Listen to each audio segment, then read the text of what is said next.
खंबे गुम कयल एडवोकेट महबूब आज़ाद लिगारी की बाजियाबी लाइ Hyderabad district bar voice for missing person of Sindh Sujagi forum Hyderabad civil society ऐं संदसि फैमिली पारां ओल्ड कैंपस खां हैदराबाद प्रेस क्लब ताईं एहतजाजी मार्च कयो वियो। एहतजाज में वकीलनि सियासी समाजी अॻुवाननि वॾे अंग में शिरकत कई। उन मौके ते सिंध बार के सेक्रेटरी के बी लिगारी, जामशोर बार के सदर मीर मंगरियो, अवामी तहरीक के मरकजी अॻुवान एडवोकेट सजाद अहमद चांडियो, ताज जोयो, मौलाना अज़ीज़ुल्लाह बोयो, कामरेड इमदाद चांडियो, सोनी जोयो ऐं ॿियनि ॻाल्हाईंदे चयो त महबूब आज़ाद हिकु वकील है, उनजो कसूर सिर्फ इहो आहे त हिन खंबे गुम कयल माण्हुनि जी आज़ादीअ जो मुतालबो कयो। कानून तव्हांजो उन में अदालती निज़ाम मौजूद आहे।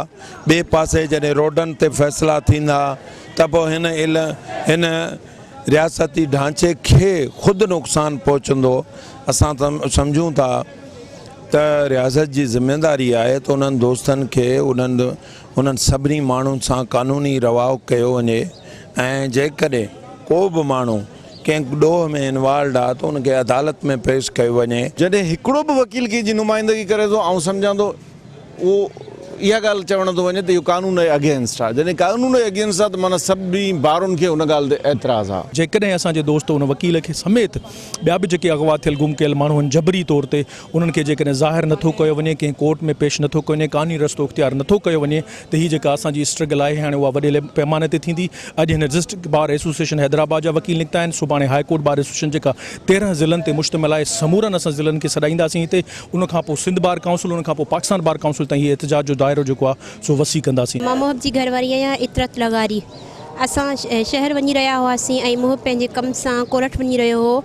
2 गाॾियूं आयूं, उन्हनि असांखे घेरियो ऐं मूंखे धक्को ॾेई किराए मुंहिंजे मुड़ुस खे खंबी खणी विया। जेके गुम कयल माण्हू आहिनि उन्हनि जा ई केस लड़े थो, उनजो को बि ॾोह कोन्हे। बुनियादी इंसानी हक़नि जी भञकड़ी जे ख़िलाफ़ु जेको माण्हू खंबे गुम कया था वञनि ऐं इहो सिलसिलो त हाणे हलंदड़ ई आहे। खोड़ सारा सियासी कारकुन गुम आहिनि। 17 एकड़ जहिड़ा जेके आहिनि उन्हनि खे 3 दफ़ो खंबियो वियो आहे।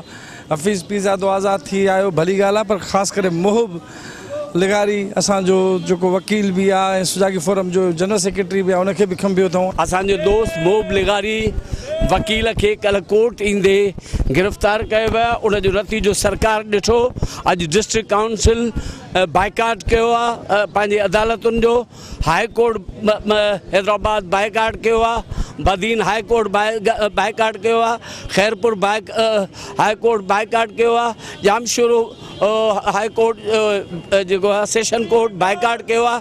ऐं हिते महबूब आज़ाद जा वारिस इम्तियाज़ ऐं मेहरान मीराणीअ ऐं रियाज़ ख़ासखेलीअ जा वारिस, गुलशेर टगड़ जा वारिस सभु अॼु गॾु थिया आहिनि। विज़िट कयो अवामी आवाज़ मीडिया ग्रुप जी वेबसाइट awamiawaz.pk।